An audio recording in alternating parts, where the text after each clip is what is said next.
Aloha, inspired moneymakers. Welcome to this year-end wrap-up episode of Inspired Money, the live stream podcast.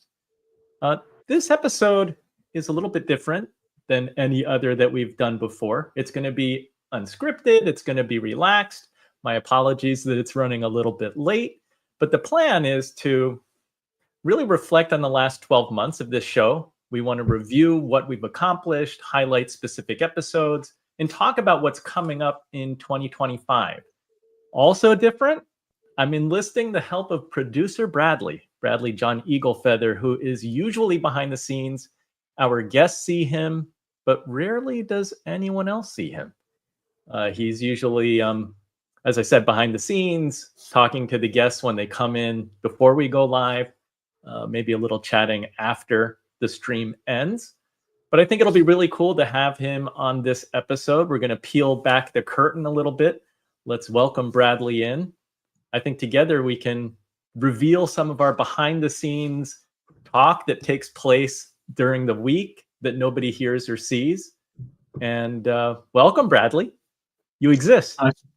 In this case, I do exist. But thanks for actually peeling back the curtain for once. Well, a few times, I always forget every episode to thank you at the end for editing the segments. When I remember, I acknowledge you. And then many other times I'm kicking myself after because I go eat. Usually I go eat after we record. And then I'm like, oh man, I forgot again. Well, it's been a fun experience. There's also another person behind the scenes that people probably don't know about. We've got an animator called Chad. He's a very talented young man. He's actually responsible for the intros and a lot of the other animation things that you guys see in the production. It's been a wild journey so far, like especially the last year, wouldn't you say? I would say so. I mean, live streaming is not for the weak of heart. Like anything can happen. Even today, you had prepared highlighted clips to show, and then like just near showtime, we realized that there were like maximum file size limitations, and we had to scramble. Thank you to Handbrake for helping to reduce file sizes. So we're here. We made it. Yeah. You know what is like quite cool to me is like where we actually started this journey, and I'd like to just start off with a little clip from at the beginning. And I often reflect on this, like as we're doing this for the evolution that you've actually undergone, Andy. So like probably people don't really notice that much, but I'll show you a little clip and then you can tell me what you think. Okay. I don't know. Is Chris in? I see Joe. Just I'll see hi, everybody. I thought Chris was just here and now Chris is gone. So you just booted him. I actually didn't press anything, but Joe, welcome to the show.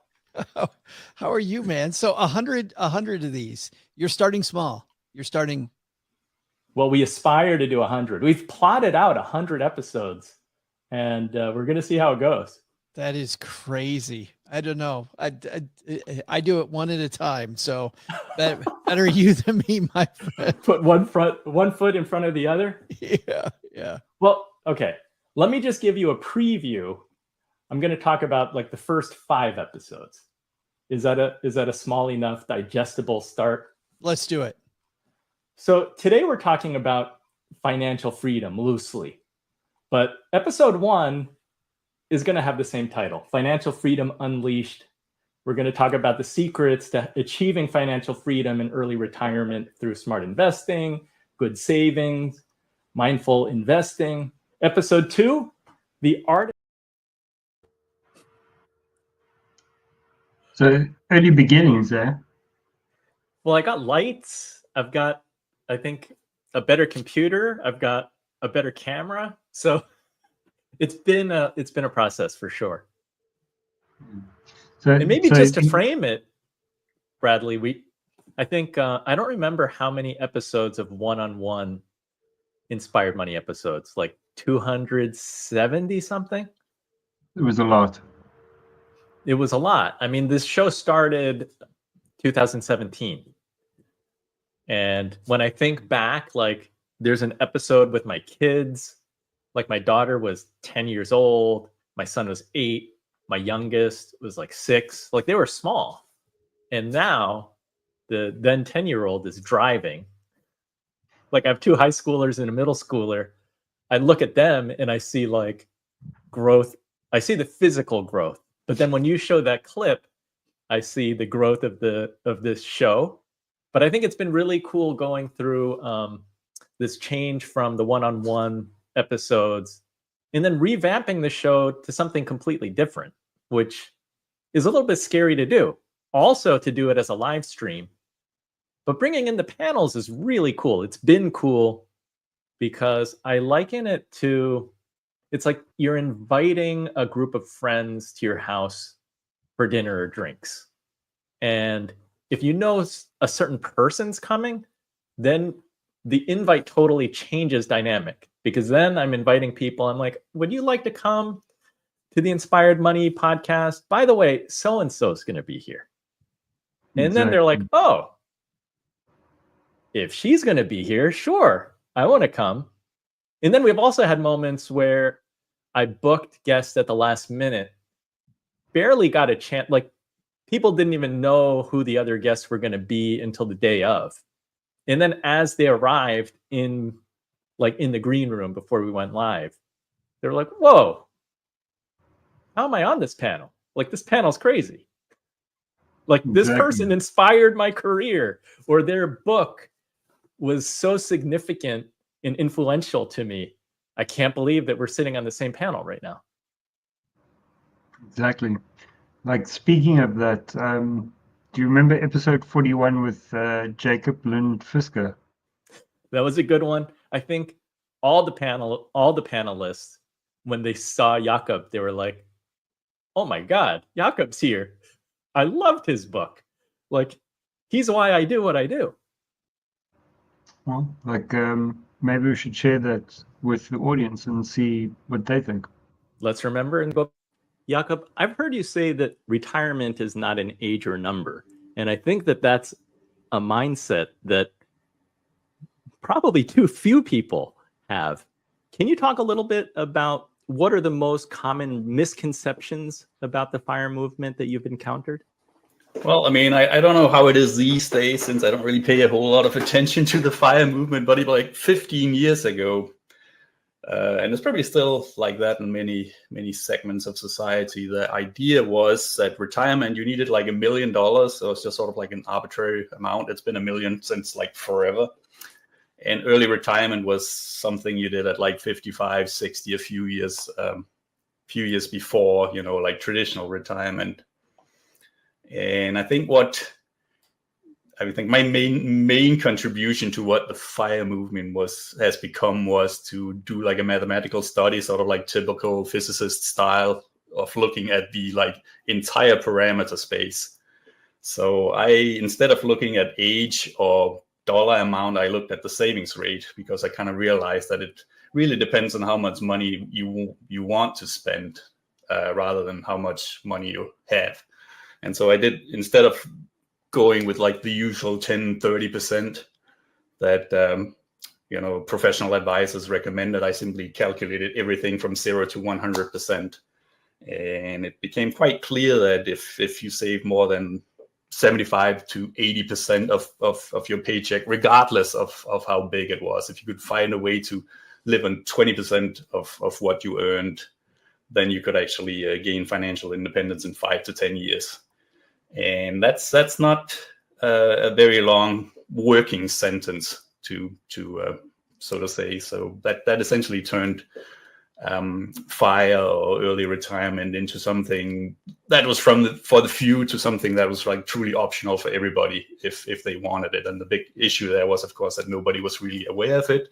A lot of people were in denial about it, especially like the first 5-7 years. Even when you talk to like professionals, like bank advisors, they would flat out deny this is impossible. Nobody can do this. And I would have to sort of like drag them by the ear and show them the math. It's like, look, it's just equations that are familiar to you, you know, like, and then they would go back, do their own math. It's like, hey, maybe I could do that too. But it was really a sort of like a slug in the beginning. Well, I like that, especially today, because it seems like that age of retiring at 65, so many people feel like they need to work longer and longer. Right. But absolutely, the amount you spend is you have some control over that variable, and then you can calculate the equation.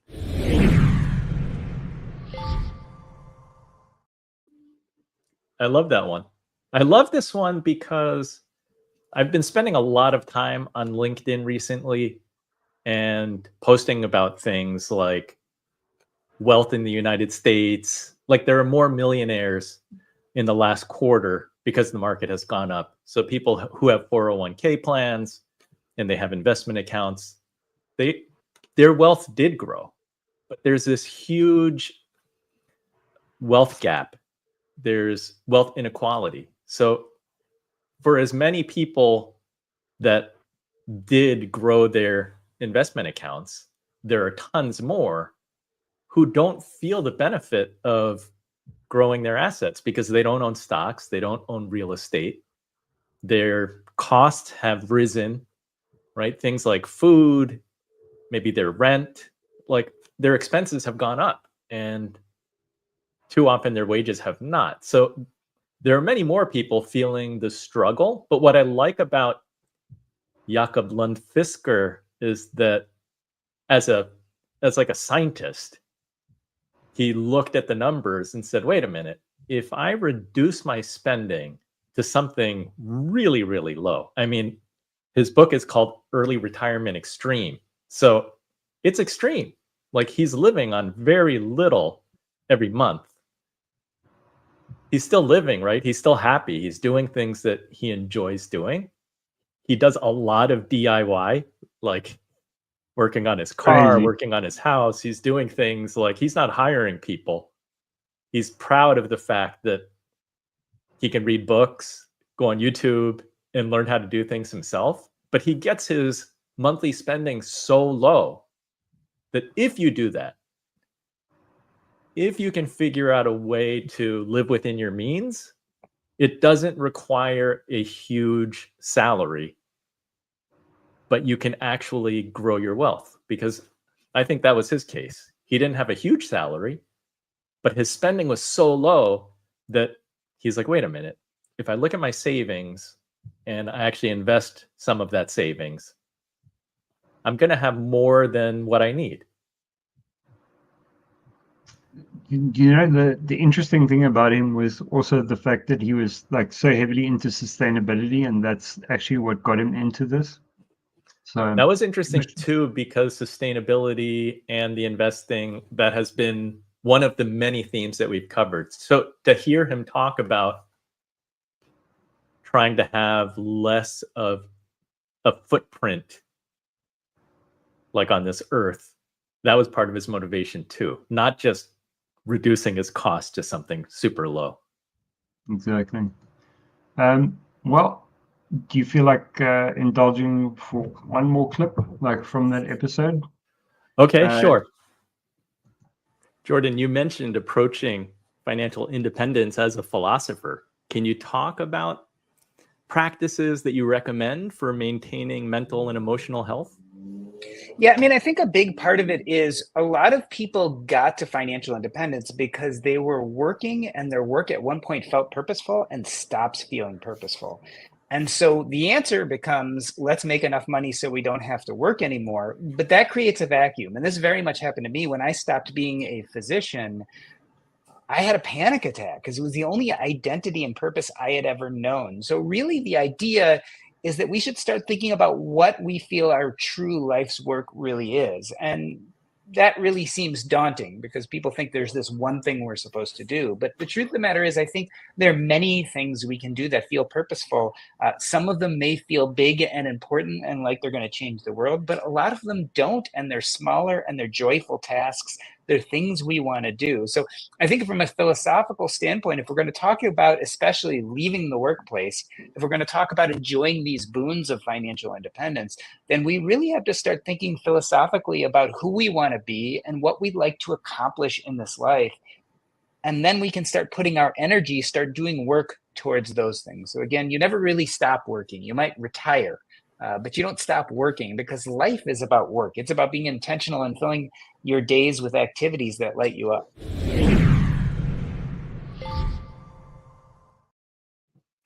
That's Jordan Grumet, host of the Earn and Invest podcast. He's a physician turned podcaster and writer. I love that he explores how important purpose is in what you do. And in his role as a physician, I think looking back at his experience, he was a doctor. His father was a doctor. He followed in his dad's footsteps. His dad died early, and that was part of the motivation for him to become a physician, like extra motivation for him to want to continue his dad's work and legacy. But then when he learned about retire early financial independence, he was like, wait a minute. He looked at his finances and he said, you know what? I'm there now. I don't have to work as a doctor if I don't want to. But in examining his life, because he did retire early and then found that he was not happy, he needed purpose. We all need purpose. And he actually went back, looking at the work that he did, what was the work that he enjoyed and found fulfilling, separate from the money. And that was being a hospice doctor, working with the dying. And oh my God, there's so many lessons about money, wealth, and purpose. Because in working with the dying, his big takeaway was nobody said that they wished that they made another $20,000, in their final days. They're like, what matters? Relationships, accomplishments. Were you a meaningful member of society? Did you have good relationships with your family, your friends, your community? What were your takeaways, Bradley? I particularly liked his conversation when he had a deathbed chat with one of his clients, and the thing that he remembered was when he climbed Everest. So it's not the accomplishments that we do in work and business that actually matter and resonate. So also episode 1, where we had that panel together on the FIRE movement, that was particularly moving, because you kind of think about the impetus to retire and how hard we're programmed to retire, but then when you get there, what are you doing? So very interesting. You feel like another clip? Before we move on, just a shout out to the other panelists who were in that episode, but we didn't highlight them speaking. We had Chris Mamula. He's co-author of Choose FI, so very well known and impactful in the financial independence movement. And then also Christy Chen. She's co-author of Quit Like a Millionaire, where she shares her journey to a 7-figure portfolio and retiring early. I love that we have all these different personalities with such rich experiences and insights when we have these shows. So yeah, if you want to roll another tape, go for it. Well, in this case, we've done a couple of episodes on women's empowerment as well. And this one highlights Dr. Judith Wright's work, and then we'll follow up with something else with Dr. Bob Wright as well, and Judith. Judith, you do a lot of coaching on personal development. So I'm curious, how can personal development principles be integrated into financial planning for women? Well, Actually, as I've been listening to the two of you, I realize how much more it is than I might have been aware of. But, I do a lot of couples work. My husband and I, our last book we did together was on couples, the heart of the fight. It's a couples guide to 15 common fights, what they really mean and how they can bring you closer. And one of the most common fights is dueling over dollars. Really those money fights are really, they're just really big issues for relationships. And they're oftentimes things that aren't sorted through. And to Stephanie's point, really looking at what are your values? What do you really value? What is it that matters to you? And many couples, many families, people they're sharing monetary resources don't look at that. They don't sort that through. They haven't looked at and need to, like, what do you really value? What is, and also there's beyond, even with the values, is there's an emotional component of what money means to people. Money sometimes means security. It means love. It means a lot of things to a lot of people, and it's a very charged topic. So I find really having to work with those issues in relationships to help get that clarity is really important. And there's a lot of studies tons about how much couples lie about money, hide their purchases, don't tell the truth about things, cover stuff up. And to get to that truth is actually really important in a sense of trust and safety, where that's something that can be talked about openly and worked through. So there's a relationship issue with it that needs to be tended to in order for it to then translate into actually the financial planning. And it is easier said than done, right? It's something that has to be a practice, and you develop the habit of good communication, specifically about money. Yeah. And it's, looking underneath the fights to what are those fights really about? Usually just unexpressed values, unexpressed feelings that need to come to the surface. I actually like couples to have fights if they can learn how to really resolve those, because the information comes up in that, and that they can really start to understand one another and start to get united in their economic future. It's good to know that there's a silver lining to those conflicts.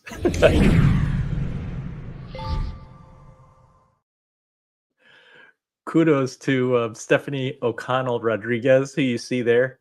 If you notice, she's kind of bouncing. That's because she was home by herself with her baby and agreed to be on the show and said, well, usually my baby's taking a nap. And of course, as soon as we go live, I think her baby got up, and she's like, all right, don't worry, no problem. I can just put the infant on my lap and we're good to go. People are troopers, like on the show.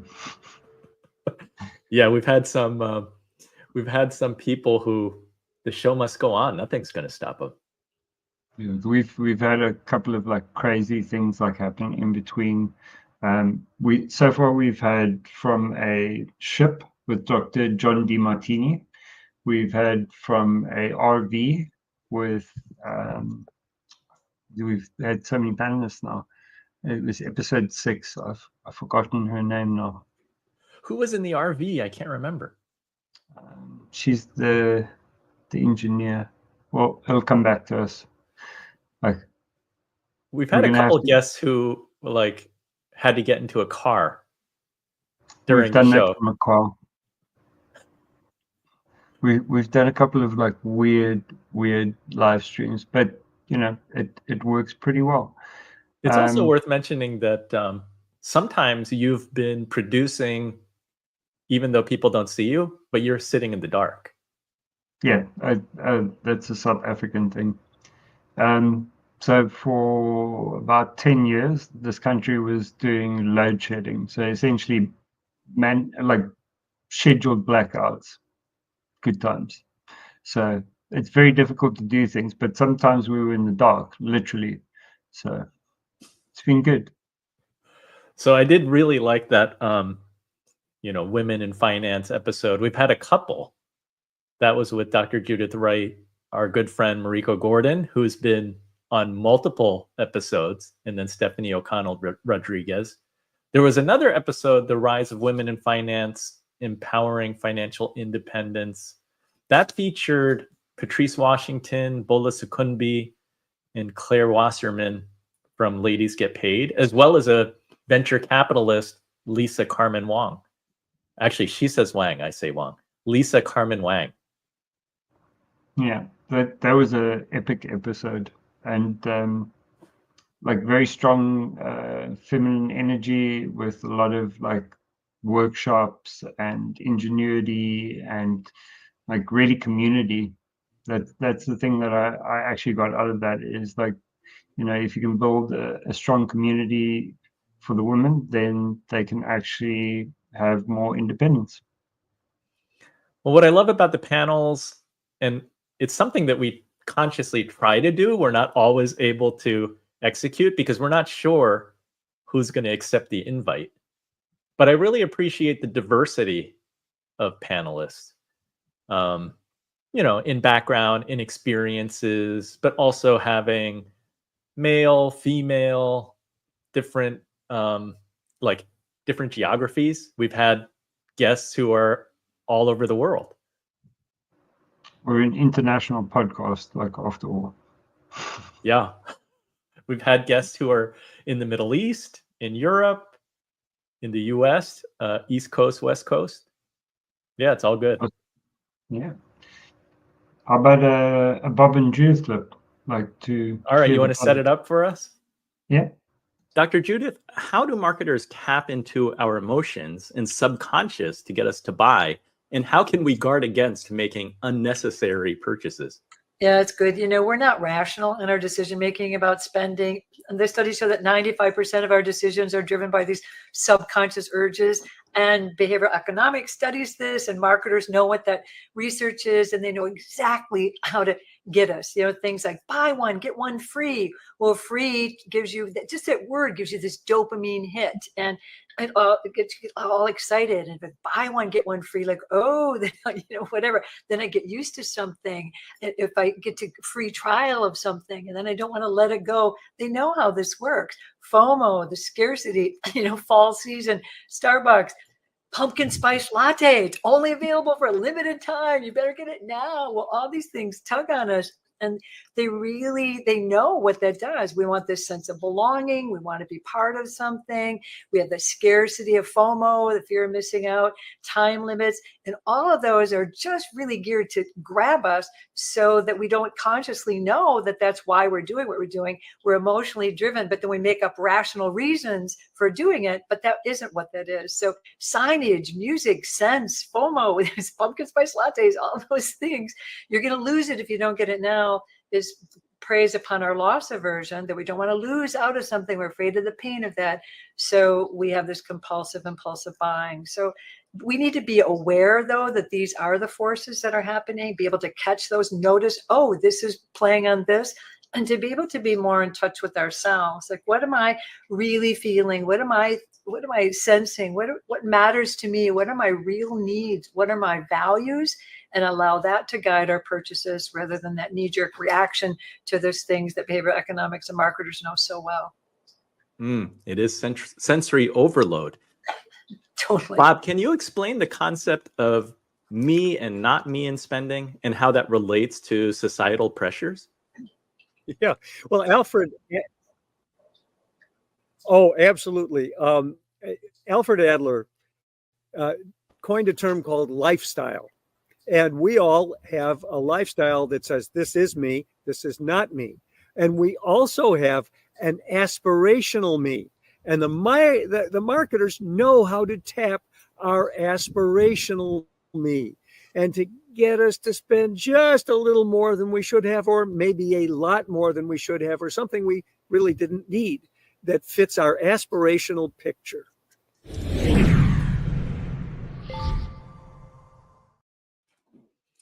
You know what I love about all these episodes as we look back from the time that we started, and then especially looking back at 2024 episodes, we cover so much. Like, there's a diversity of topics, but they're topics that I think are actionable. Like, they're things that we can learn. And in that case, it's psychology of money. It's like a psychology lesson. What drives us to spend? And the more we understand, hopefully we can be in control. Well, like Judith talks about soft addictions. She's got a book on that. And like most people act out of more deep-seated feelings. And then the soft addictions are coping mechanisms. So the shopping is how it manifests for most people. So unfortunately, you got to like cut up those credit cards as quickly as possible. Yeah, it's great. I mean, Dr. Judith Wright, Dr. Bob Wright, husband and wife team. Cool to have them on the episode. And then I think there were some moments where it's like they're speaking so openly about their relationship and what the dynamics are within their relationship. And how they're being very open about how there can be misunderstandings and the need for communication. And then rounding it out, we had Dr. Megan McCoy on talking about emotional factors in financial decisions. And then a CFP, Maggie Clockengay, was also on that episode. So really good perspectives from very different backgrounds. Yeah, it's what actually impresses me is the way that sometimes the panels come together and you get perspectives that you're not going to get anywhere else. And what's the odds that you're going to get all those experts in the same place and they're actually not regurgitating the same questions and answers that you've heard a million times? So yeah, it's been very, very thoughtful discussions, and there is an element of surprise in that it's like we send out invites to different people in hopes that they're going to accept and that we can put a panel of 3 or 4 people together. But in many ways, every week, I feel like there's a bit that I can control, that you and I can control. But ultimately, it's like, all right, the universe is going to decide what's going to happen in this episode, because we don't know who's going to be available. Sometimes people are traveling or they have different engagements. That's one thing about doing this live stream format. It's at a certain time on a certain day.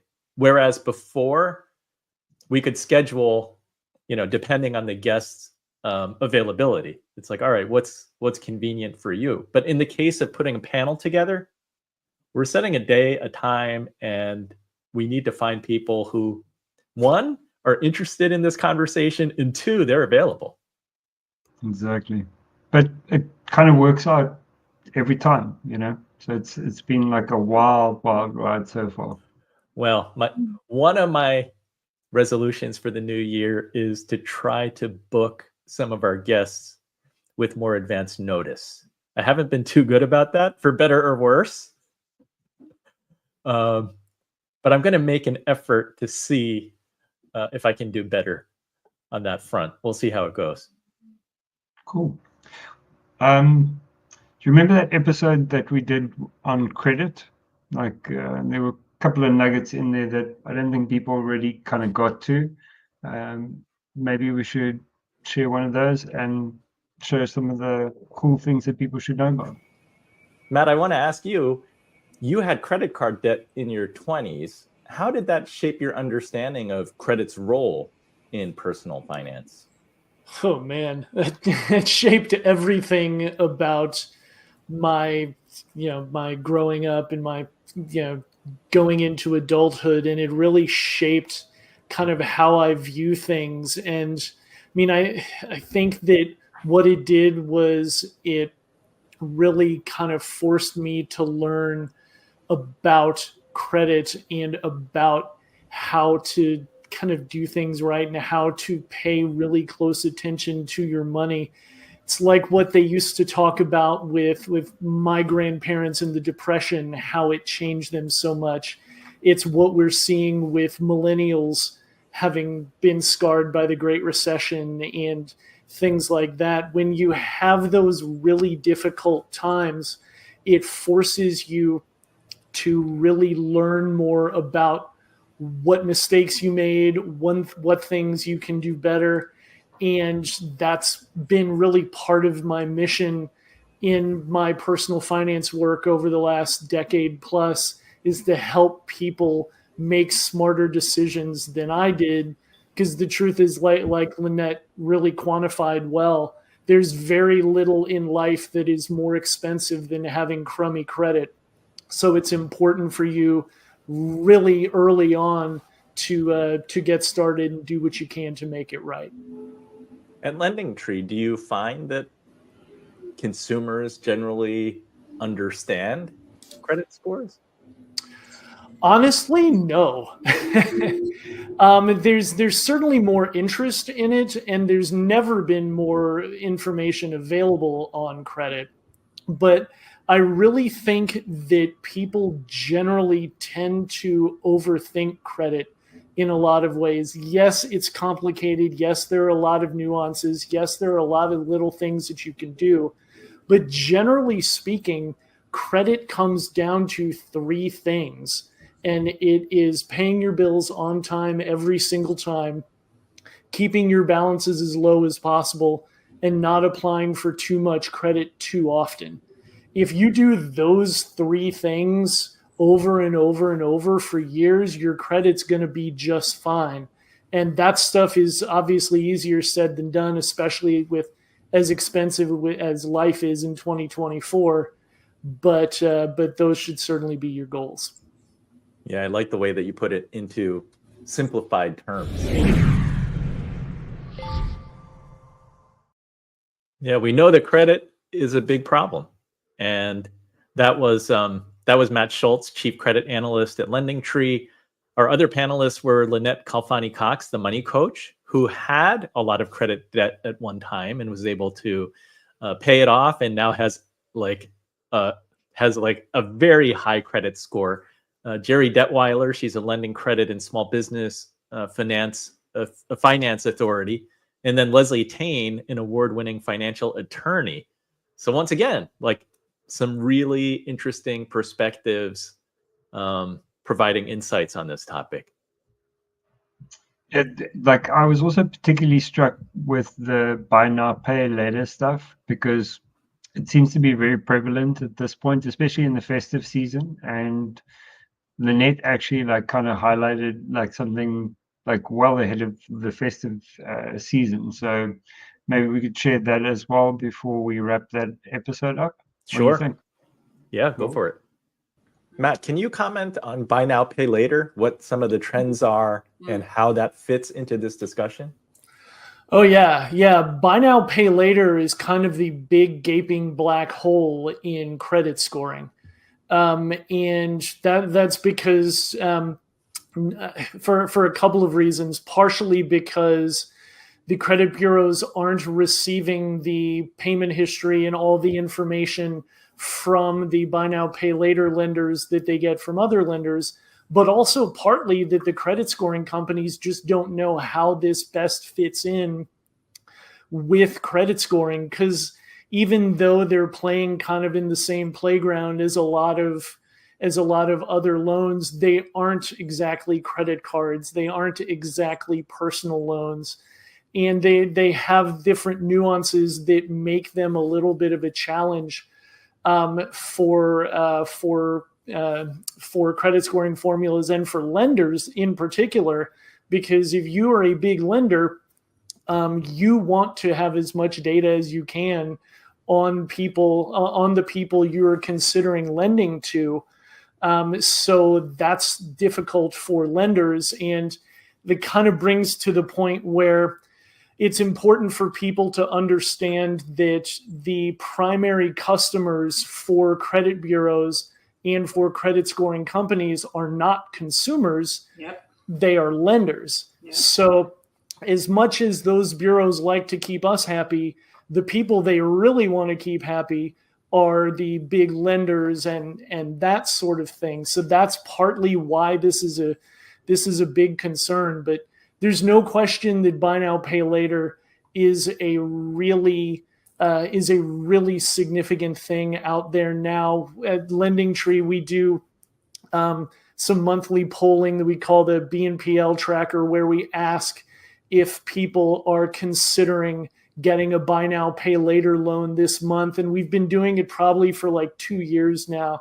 And pretty consistently, about a third of consumers every month say they are at least considering getting a buy now, pay later loan in any given month. And so that gives you an indication of the scope of it. But the biggest thing about buy now, pay later really is how easy it is to get. Mm-hmm. And when you're talking about being able, like I think Leslie mentioned having 35 different accounts. With that's one thing with credit cards, but with buy now, pay later, you can do that a little more quickly. Granted, they aren't the long-term debt that credit cards are. They tend to be finite installment loan type things, but still, those are really significant things, and they create a real challenge, especially for people who are just getting started with credit. And while with buy now, pay later, a lot of times you don't have to have a hard credit check, and your good payment history isn't going to get reported. There are cases in which your slip-ups with buy now, pay later do get reported. So in theory, you could have somebody who has no other credit, no other trade lines on their credit report except for missing a buy now, pay later payment, and that's a challenging space. So that's something that a lot of smart people are working on, trying to figure out how this all fits into the general credit scoring space as a whole. Can I raise the alarm bells a little bit even more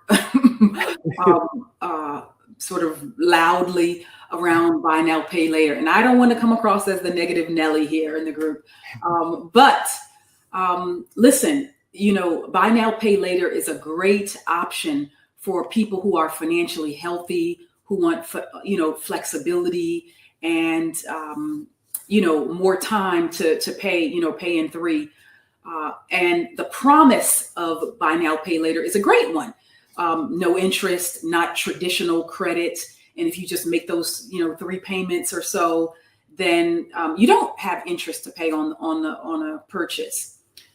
Part of the problem, though, for consumers is we know that people often have the very best of intentions, but then life happens, as I say, life be lifing sometimes, and all kind of things come up. And people who anticipate, oh, of course, yes, I'll be able to pay this off. They forget, number one, about how many buy now, pay later accounts that they have. They did it for travel. They did it for retail purchases. They did it for clothing. They did it for household furniture. They were at some store and at the point of sale, or they were online. And the last minute they said, here, do you want to extend your payments over this? And again, in the consumer's mind, they're like, okay, yeah, I'll be able to pay this off. But then they don't account for the stuff that can go wrong in their lives, like divorce, downsizing, death of a loved one, a breadwinner, somebody in the family gets sick, unexpected bills pop up, etc. And so not only are these accounts not being, all the time reported to the credit bureau, so lenders don't have great insight to see how many accounts consumers have, people can get overextended.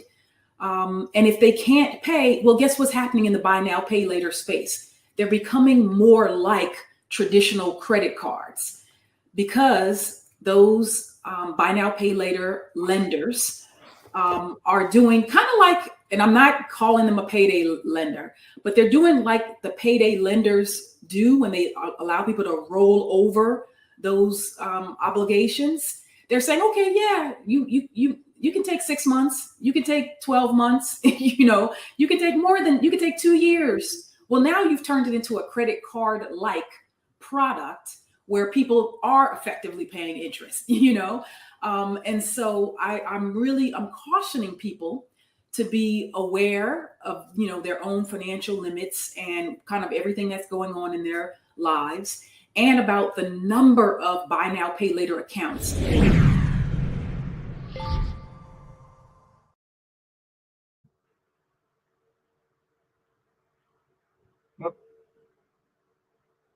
Don't know why you muted. Is it on my side?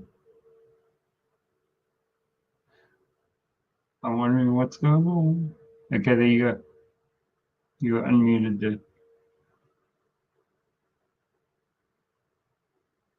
Maybe we should do another clip, like while you're figuring that out. I'll play like one of the other clips from the sustainability episode in the meantime. Charlie, I hear that there are many complexities here. to the extent where one can be like paralysis by analysis, not being able to move forward. You're obviously a very action-oriented person. So tell viewers, like, how do you look past this Wild West scenario to actually act upon and do what you want to achieve? Right. Thank you. And I think the points that were made before are very accurate, Andrew and Tanzi. Well, when we work with Tonic members and outside of Tonic, with families and friends and wealthy individuals on helping them transform their portfolios to 100% impact portfolios, there's usually 4 stages that people go through. The first one, well, the prerequisite is actually that you reflect on your values as a family, as an investor. What do you stand for, right? And once you articulate that, then most people don't want to forget about that when it comes to their investment strategies. And so you can then detoxify as the first step your portfolio with things that are counter to your values, because that allows you to sleep again, right? Because if you have values, you want to make sure that you don't knowingly counter that.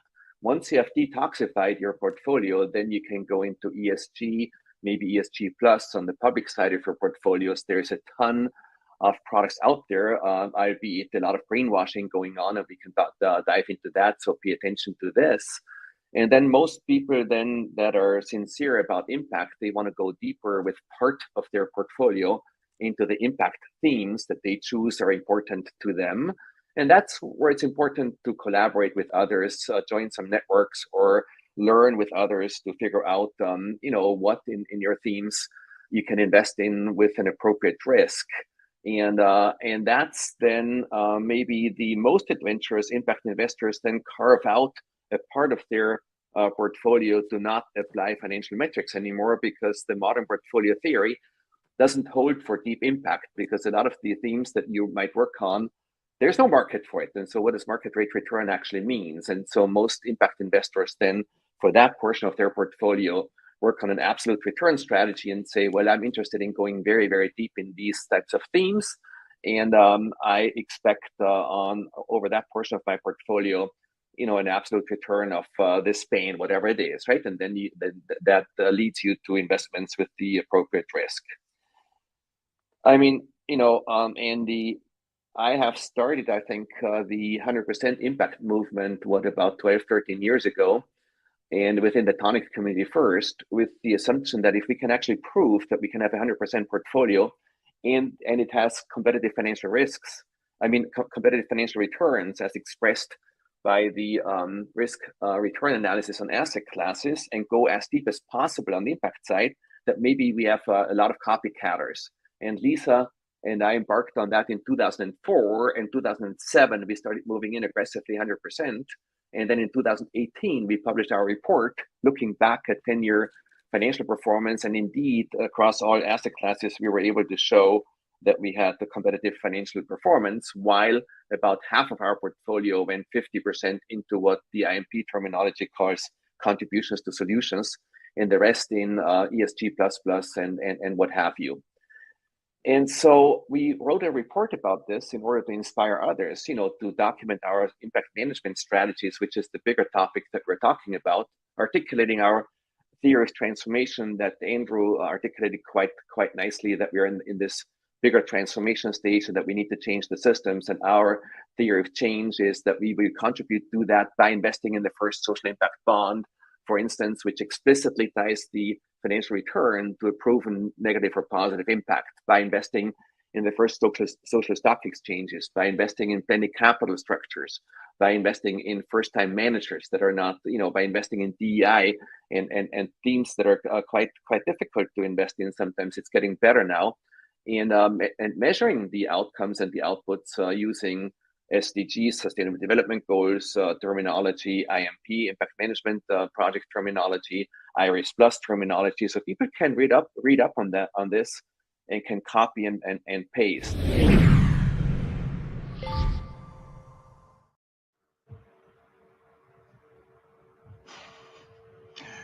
So we're having like a real mic drop moment, like in this case. So I'm going to have to speak for Andy and under the circumstances, considering that I think I'm going to have to be a ventriloquist. Let's see.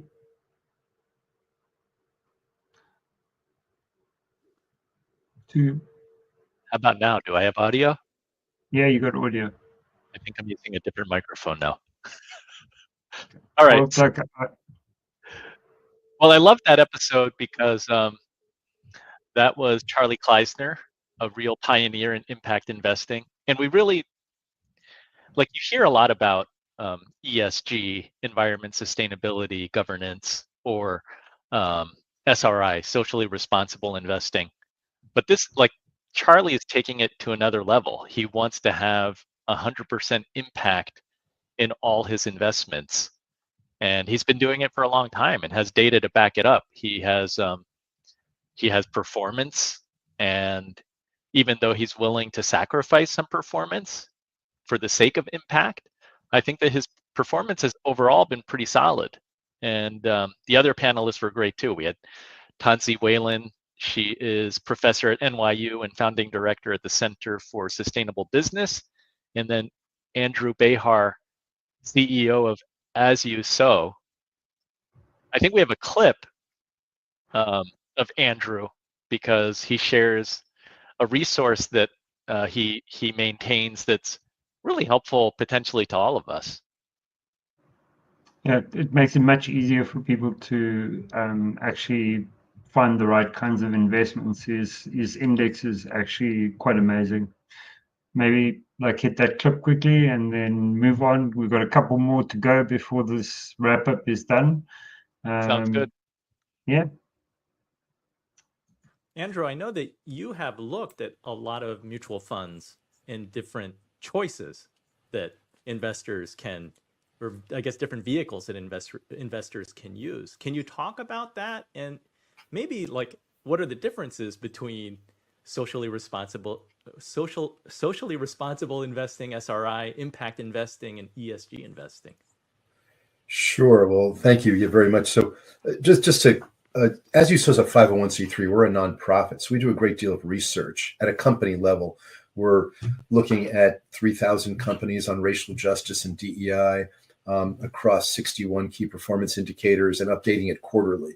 So I take what was said before about ESG data is very, very important that we do our own research, basically. And because a lot of the data that's being put out by the companies is often misleading. There's very little rules or enforcement around companies that and how they communicate with their shareholders in terms of material disclosure.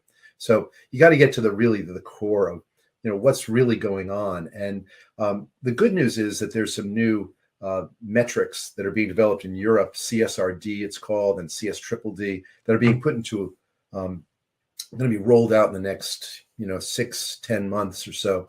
And what we're going to be seeing is 49,000 European companies and 10,000 US companies are going to be starting to report and disclose in a standardized format. They're going to be required to have third-party verification. And so we're about to come into a whole new era of environmental, social, and governance data that's going to be able to guide shareholders to identify who are the best management teams. Ultimately, when you invest, you're investing in a management team. And the folks who can assess and address risk are going to be the ones you want to overweight in your portfolio, because they're most likely to be able to, like, for instance, look at climate change. And they're going to say, right now we're seeing what we call climate inflation, that there's no olive oil, for instance, coming out of Southern Europe because of a heat wave. There's no British Columbia just lost their entire vintage of grapes. Cacao, chocolate prices doubling because of climate. These heat waves are disrupting the production. So cotton, Pakistan floods, Texas, there's droughts. So the teams who are adjusting, who are assessing the risk, adjusting to the risk, that's the companies who you want to put your money into, as opposed to there's a lot of companies that just say, we're ignoring it, and I can talk about this more later, but there's been a whole anti-ESG crusade that's been very well funded by the oil companies and by this far right group that is making it illegal in some states to assess and address risk. If you can get your head around that, literally those 18 states that have now adopted those laws, all of their pension funds are underperforming.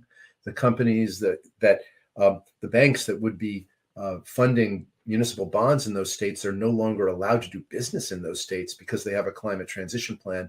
So all these states are paying more money for their bonds. And so there's this whole attempt to make it political, when really what this is about is just picking the best management teams that are going to be assessing and addressing risk. So I didn't answer your question, but we evaluate 6,000 mutual funds every month on a range of different environmental, social, and governance topics. And it's called investyourvalues.org, open to the public. You can go there, type in any mutual fund or ETF, and you will get a ranking for it. And then we aggregate those up for 401k plans for about 60 companies now. And we will continue to build that out. Any advice for how an investor can go to that website and choose? Like, how do they choose what best aligns with their values? Well, basically, you go in there and there's a pull down menu and you can say, what do I care about? I care about climate change. You have to get at least a B on climate change, and you have to get at least an A on private prisons or gender equality. You can put in whatever grades you want, and then it sorts through 6,000 mutual funds and ETFs, and we'll put the ones at the top that get the better scores, and then you can compare their financial outputs over the last 10 years. So, for instance, if you're looking for a target date fund, you can say, show me the Vanguard, Fidelity, BlackRock, and Natixis, which is a sustainable one, target date fund, a 2050 target date fund. You can see the scores, and you can see the sustainable one is going to be getting better scores, and it happens to also outperform over the past 5 to 3, all of the years. They've outperformed all the other target date funds. So if your company's offering you various target date funds in your 401k plan, you'd say, well, you know what? I actually want to have a livable planet and I want to make more money. I choose that particular one. So it's very simple to use.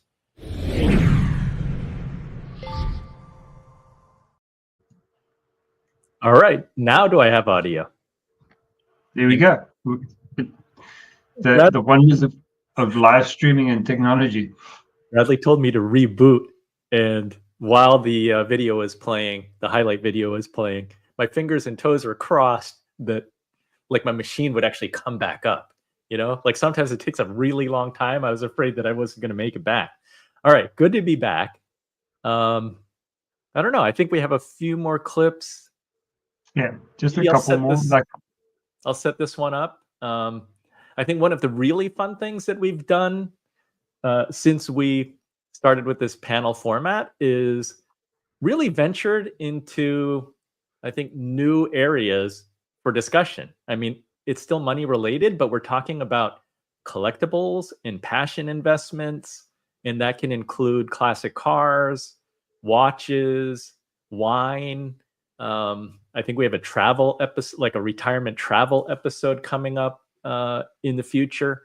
So I like to say that Inspired Money is about how to make more, how to give more, and how to live more. So on the lifestyle side, like really, I think venturing outside of my comfort zone, because I'm not really a car guy. I'm not really a watch guy. I don't drink, so I'm not a wine guy. But it's been so much fun just learning and having these panels. Like one of the car episodes that we had featured Bruce Meyer. He's founding chairman of the Peterson Automotive Museum. He's out on the West Coast. I mean, Bruce has an incredible classic car collection. Like some of the most pristine examples of older cars, and buying cars with like cultural meaning because they belong to someone famous. And then we had Ed Bolian, who's founder of VinWiki, who loves to buy like cars that got destroyed in a flood or wasn't involved in had an accident. He'll buy like a Lambo that was crashed up and totaled, but he feels like, well, if I can buy it for really inexpensive and get it fixed up and drive it around, he's going to enjoy driving it around. And then we had Philip Griot Griot Motors and Lauren Fix. They were all incredible guests. Maybe we can just roll the tape and see what car conversations look like in this past year. Cool. You know, where Bruce is buying Steve McQueen's car, Ed bought like a drug dealer's car. Many times, yes. Nice.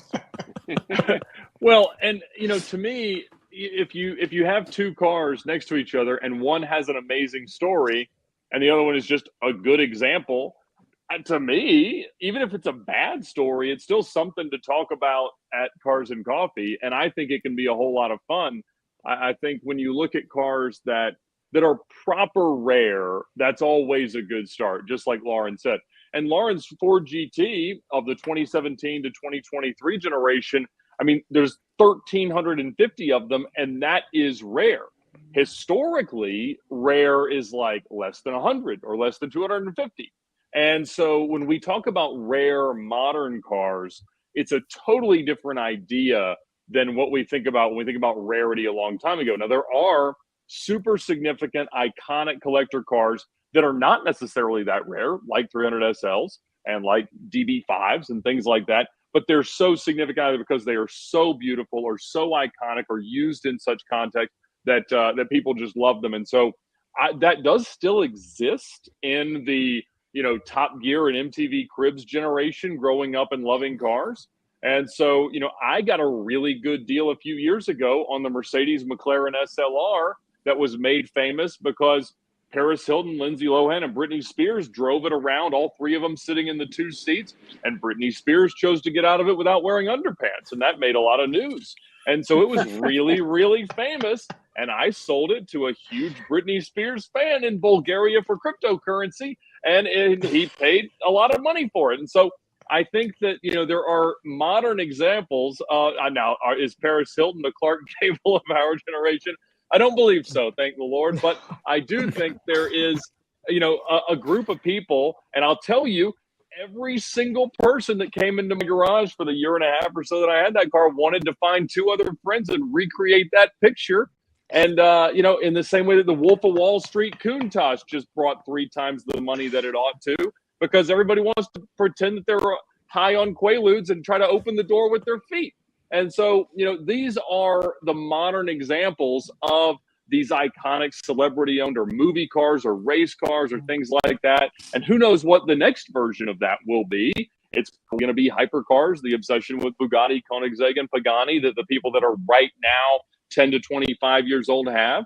But we don't know. We'll find out when they start having the money to spend on them.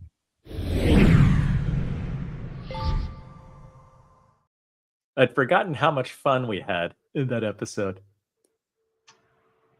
The characters, like especially Ed, like Ed's got the craziest stories.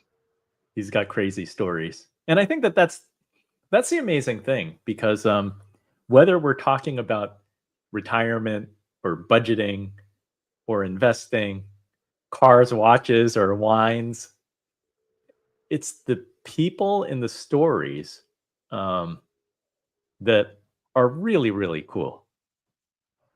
And Especially when it came to cars, I mean, if you're watching, you can see the passion that they have for the topic. And I'm sure that if you're just listening, you can hear it in the voices too. It's a little contagious. I mean, I've joked before when hosting these types of episodes, I'm like, you know what? You guys are like really expensive friends to hang out with. Like if I hang out with you too much, I'm going to end up with a car that I don't even want or need. or watches. Or watches.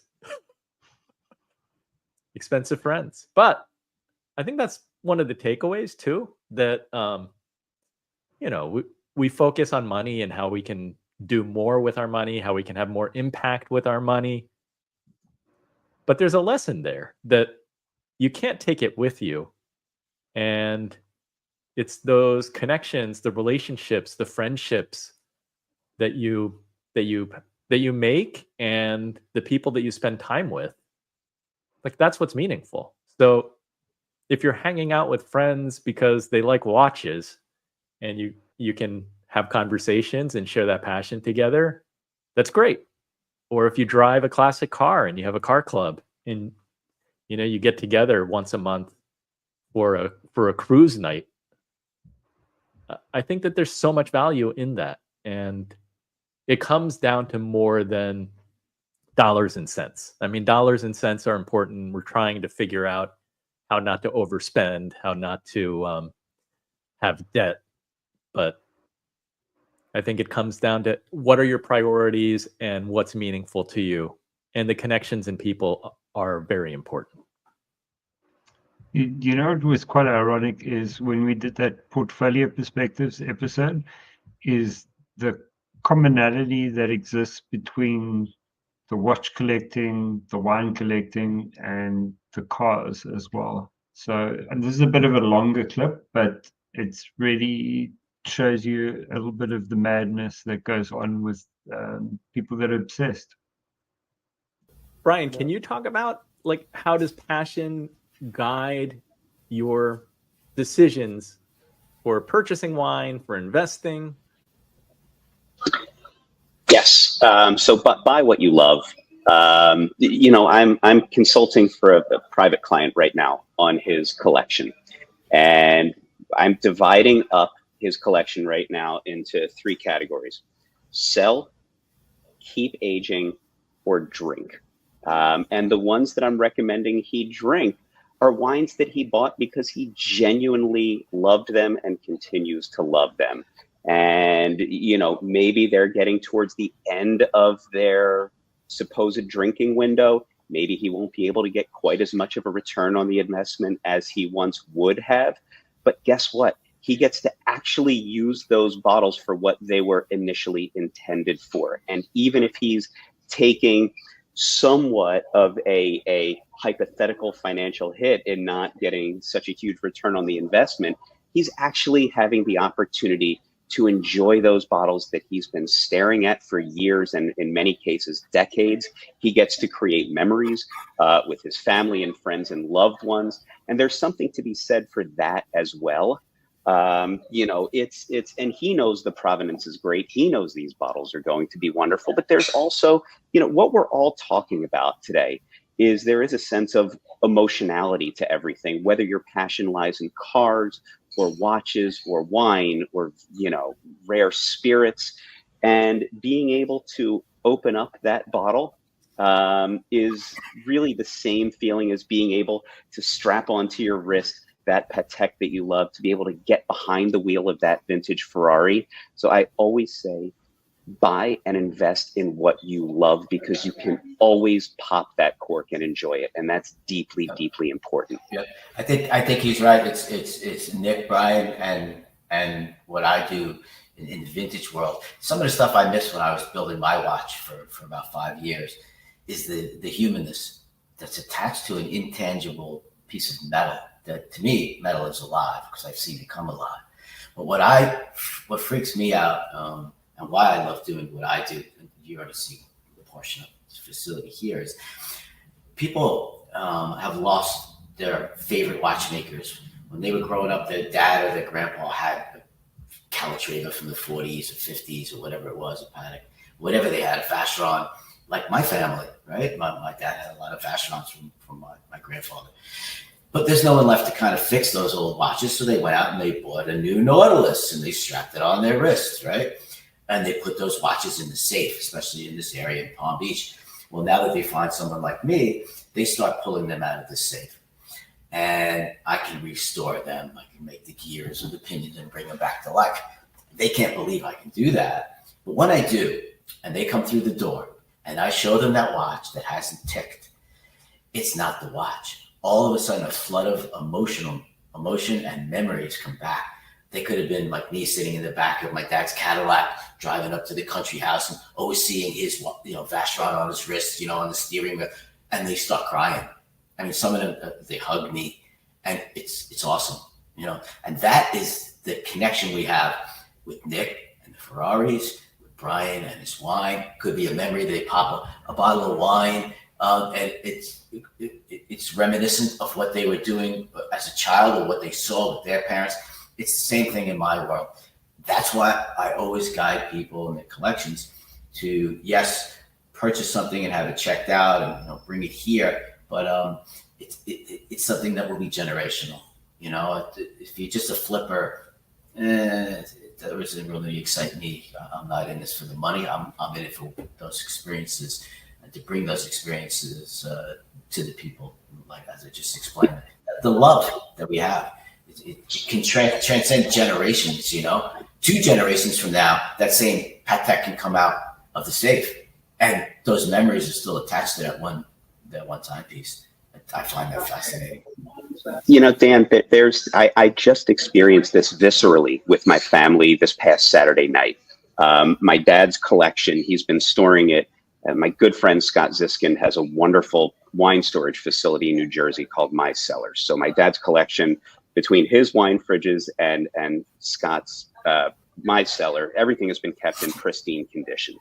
So my father just celebrated a very important birthday, and he decided to pull a bottle of 1995 Chateau Margaux that he bought on release, and he could have sold that bottle for a ridiculous return on his initial investment.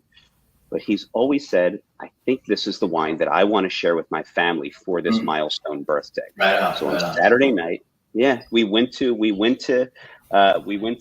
my mom and dad's place. It was my wife and daughters and my sister and brother-in-law and their sons.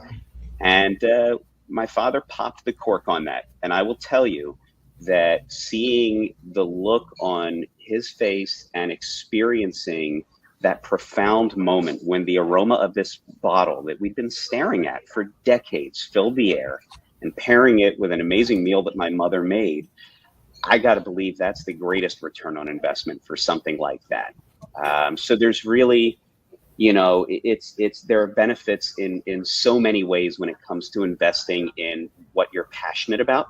I've also had clients who have invested heavily in, Grand Cru Burgundy, let's say, and they'll buy, if they have access to it, they'll buy multiple cases of these great wines, and they'll set aside 80% of it to hold on to and then ultimately sell as a financial vehicle. But then they keep a case or half a case, whatever it might be, to be able to enjoy, whether for business purposes, family purposes. So I love that sort of dual utility of these things that we can invest in. Wonderful. May I say something very quickly? Sure. I think sometimes the greatest investments that we make in life are those that we don't think about them as investments. It's a gut feeling, right? It's Brian who loves wine. Maybe he has this feeling about a special vintage, a special year, a special maker, and he buys X amount of bottles just because he loves them. And then one day, things happen to go his way. And I'll tell you a very small story. So Brian, you and I have also something in common. Obviously not in wine. I live in Kuwait, and alcohol is not permitted here. But I'm an avid cigar smoker and a collector of Cuban cigars. I call myself now a collector. I was just a smoker and a hoarder. And at one time, I had bought 55 boxes of Cohiba 1966. I bought each box for $500. Last year, I sold my last box for $6,000 a box. Wow. The world of cigars have come into this crazy realm. And again, cigar needs to be aged well. There's a lot of fakes. You can be spooked. You have to buy it from a reputable source, and it has to have good provenance. So I know exactly what you're saying, my friend. Score a win for the hoarder. Yeah, always. I just wanted to say something really quickly about what Dan was saying, and well, all of you were saying. It's a little metaphysical and a little bit romantic, but it's true. And I think that objects do tend to keep the energy of people that had them. So a very old watch, just like a car, is filled with the energy of someone that maybe raced in it or did extraordinary things or terrible things with that watch. And it's metaphysical, and I can't prove it, but we all feel it somehow. And the energy of people lives on in objects. And that's fascinating. That transcends time and money and everything else. I know it's romantic, but allow me to digress. Said like a true Italian.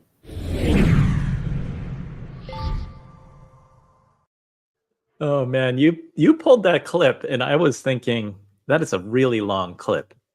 That came from the episode Portfolio Perspectives, Balancing Watch, Wine, and Car Investments. That was a great episode. And just to let everybody in on who was on that panel, it was Dan Spitz, who's been on numerous episodes. He's former Anthrax guitarist turned master watchmaker. There's Jassim Al-Zarai. He's in Kuwait. He's Patekaholic on Instagram. Nick Baldelli-Boni is he's my god brother, and he lives in Cortona, Italy. He has a YouTube channel and Instagram account called Cars in Tuscany, and you got to check that out. Like, he what does he have? I can't remember what car. I think he has a Ferrari. But he borrows Porsches and Lamborghinis and drives them all over the Tuscan countryside, and it's like cinematic and beautiful, and it's also really funny. And then Brian Friedman was on the show. He's a wine and spirits writer. So that mix was really cool. And as you said, Bradley, to hear like the commonality, even though they have like deep passion in different areas, but like they can all be friends. That was the group that I said, you guys sound like you're really expensive to hang out with. That's very true. They're going to bankrupt you. You got to be careful. Right. Well, you have to be careful how you spend your dollars. But I think hanging out with them would also be enriching, just because they seem like a lot of fun. Yeah. Well, you're probably going to get into a lot of trouble. Probably. At the same time. And just a little behind the scenes really quickly. I mean, Nicky's always at his house in Cortona. Brian, even though he lives in the States, he was joining us from like a castle in the UK somewhere because he was there for work. And then you heard Jassim say that he lives in Kuwait. Yeah, so it was an international episode. So we're running out of time. Should we hit up just a few more? We have some final clips to share. There's one that I really want to share. And it talks about student loans, because that is something that is very real in my future. Navigating student loan strategies for managing and paying off student debt. I found this episode to be so valuable for anybody who, has a student who will be going to college. And I loved this panel once again. Do you want to add anything? No, it kind of speaks for itself, but people should definitely check that out. It's probably one of our densest episodes as far as resources and knowledge. So we're probably not going to do one of those again, but because they did such a good job, like it's almost impossible to top that episode. So I'll hit you with a clip. Mark, where should people start seeking money? And maybe you can provide some rules of thumb, like how much money should people be borrowing? Well, you should borrow no more for your college education than your annual starting salary. If your total debt at graduation is less than your annual income, you should be able to afford to repay your student loans in 10 years or less. So you need to live like a student while you're in college, so you don't have to live like a student after you graduate. And a key step that can help is to increase your awareness of how much you are borrowing, because that's the first step in exercising restraint. So it helps to understand just how much you really need to borrow, and don't borrow as much as you can, just as much as you need. And it sounds like there are two sides of that. One is how much are you going to borrow, but you have to be thinking, in the future, what is your potential salary going to be based on your area of study and what job you might land? Right. You should pick an academic major because you love it, but you should also consider how you're going to be able to repay that debt, and maybe have a minor in a field that can help you pay off your student loans and pay the rent. And then as we think of student loans, what's the ratio? Like how much should be coming from federal loans, savings and investments, and one's current income? Well, a rough cut is that you should plan on saving about a third of future college costs, with the next third coming from current income and financial aid, and the last third from student loans. That's a very rough cut. A lot depends on how much, on the cost of the institution, how much you've saved, and how much is reasonable and affordable to repay the student loans. Certainly, you may want to go to the most expensive college on the planet, but you probably can't afford to go there. You need to consider the net price of the college, which is the difference between total annual college costs and the gift aid, the grants and scholarships and other money that doesn't need to be repaid. That net price is the bottom line cost of the college that you'll have to pay for using savings, income, and loans. And if you go to too expensive a college, you'll be taking on too much debt, more debt than you can reasonably afford to repay.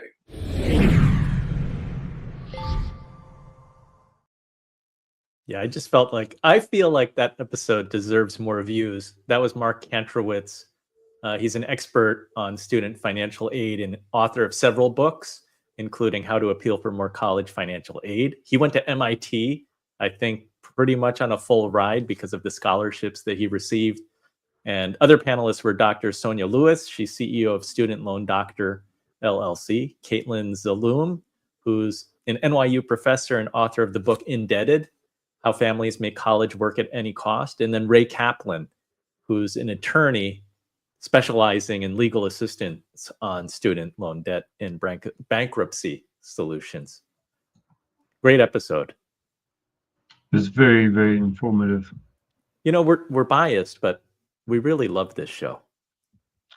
Like it's what I do, like in my spare time.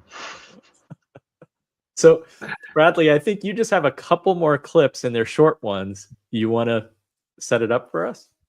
Yeah, we kind of did these one-on-ones where we stopped doing the one-on-one interviews, and then we brought it back a little bit with Robin Sharma, which was like incredible. That was actually on my birthday as well. So very nice guy as well.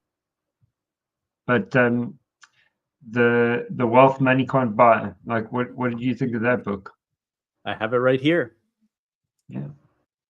Well, let's hit them with a clip, and then we take this all the way home in the next Bring it bit. home. Robin, for this, I guess, fifth part of wealth, money, how important do you think it is for us to ask ourselves and really set a definition? How much is enough? I think it's a great metric. And again, like, you don't even have to set how much is enough. There's nothing wrong with the accumulation of money. It does amazing things for you, amazing things for your family. It provides a great deal of freedom in many ways. It prevents you from being backed into a corner to make choices you don't want to make. As you make more financial prosperity, you can help more people and serve the world, which is ever so powerful. Having said that, I think our society has culturally programmed us to measure our success by how much money we have. And I think a lot of people, what it's done is it has them hustle and grinding, and also feeling like they're completely unworthy when they compare themselves to other people with more money. But I think integrity is a greater form of wealth than money. I think feeling good about your days or having an amazing family life is worth more than all the money in the bank. I think doing your job, whether you're a sweet streeper, a manager, a yoga teacher, a firefighter, but doing it with a sense of pride, doing it in the pursuit of mastery, doing it to add value to other people, that gives you a currency money can't buy.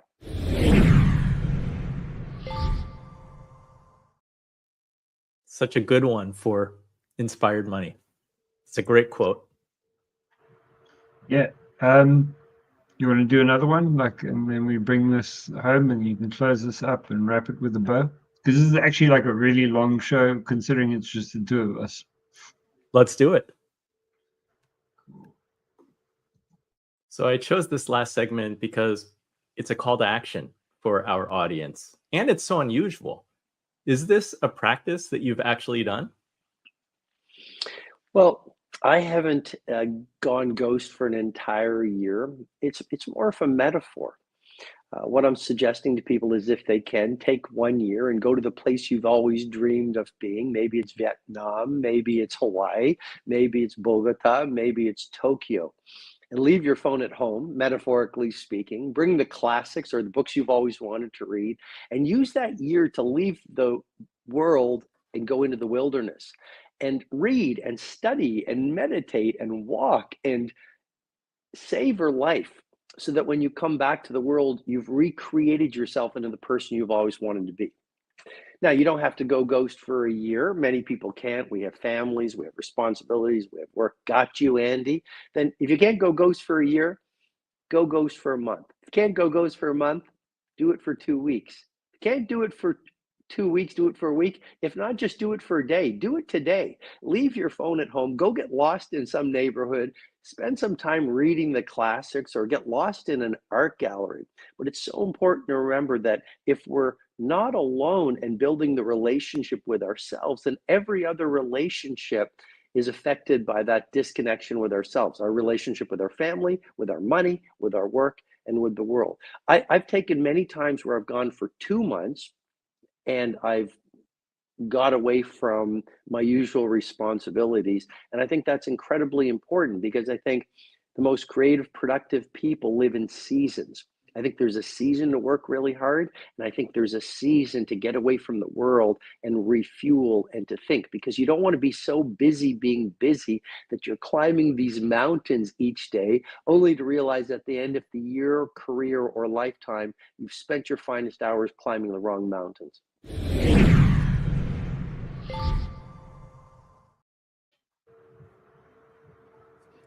Robin's great. Yeah, best-selling author. I don't have all the titles in front of me. The Wealth That Money Can't Buy, The Monk Who Sold His Ferrari, The 5 a.m. Club, just to name a few. But loved the conversation with Robin. So, I mean, I think it was a great year, 2004, for Inspired Money, for me. 2024. 2024. Yeah, that's when you're getting old. Plus or minus 20 years, you know. Yeah, I think it was a fantastic year. We covered a lot of territory. I hope that people enjoyed some of the highlights. There were many more. We had some great real estate episodes that we didn't get into. So we cover so much, but I think that if you haven't watched or listened to the episodes, definitely go back into the archives, because there's so much there. And I don't know, we're also going to share what we've got coming up. You have any final thoughts, Bradley? I'm looking forward to the one-on-one that we've got coming up with Aubrey de Grey. I believe you also got one coming up in January as well. You got something? Yeah, booked? hoping to have Doc G, Jordan Grumet, back on the show. He has a book coming out in early January. So hopefully next month we'll do a one-on-one with him. He's also been a regular on Inspired Money. Just a highlight for everyone, some upcoming episodes. We've got a watch collecting episode coming up in the new year. We have The Power of Philanthropy. We have Mastering Credit, tips for building and maintaining a strong credit score, exploring passive income streams, investing for retirement growth, and psychology of money, just to name a few. I think we're going to have a lot of fun in the new year. I don't know, Bradley, anything that you wanted to add? Spread it out there, people. Like show some love. And Andy's a very humble guy. We've kind of been going ghost for like a year, which people don't really realize. We abandoned social media. so that we could focus on actually the quality of what the show is. But it's time that people found out. So yeah, so maybe in 2025 we'll let our presence be known a little bit better. I do want to add that we have had some growth in the YouTube channel. I think that we started off with somewhere around 2,500 subs at the beginning of 2024. And right now we stand at around 4,300 something. So definitely go to YouTube, search for Inspired Money. It's youtube.com/inspiredmoney, I think, where you can find us, subscribe to the show. LinkedIn has grown for me a lot over the last year. I think I've gone from like 5,900 followers to, it's more than doubled, to like, I'm approaching 13,000, and been doing short videos there and having fun with that. But the Inspired Money Show still has plenty to accomplish in the new year. We still have big plans. Oh, one thing that before we part ways, you and I have been talking about how, like, with each episode, with each week, the panels are just getting like better and better. exactly. But it's also the way that the series is designed. It's designed to ratchet up slowly, and people won't even really notice that it's happening. We're at 58 now, so I'm curious to see like what happens by the time we get to 99. I think it'll be the best financial education people can get, because we'll have gotten everybody together by then. And it's a diversity of topics and things that you don't learn in school. So we're trying to teach you, and I'm trying to learn as we go every week. Thank you for tuning in today, wherever you're watching from, whether you're on LinkedIn, X, Facebook, YouTube. Thank you for leaving comments and joining us in real time, or if you're listening to the recording. I wish you a very happy holidays and a happy new year, and look forward to you joining us on this adventure in the new year. We really look forward to covering a lot of great topics, having great guests back on the show, some returning, some new. And until next time, enjoy your holiday, your new year. I wish you good health and a safe New Year celebration. Go out and do something that scares you, because that's where the magic happens. Thank you, everyone. Thanks, Brad.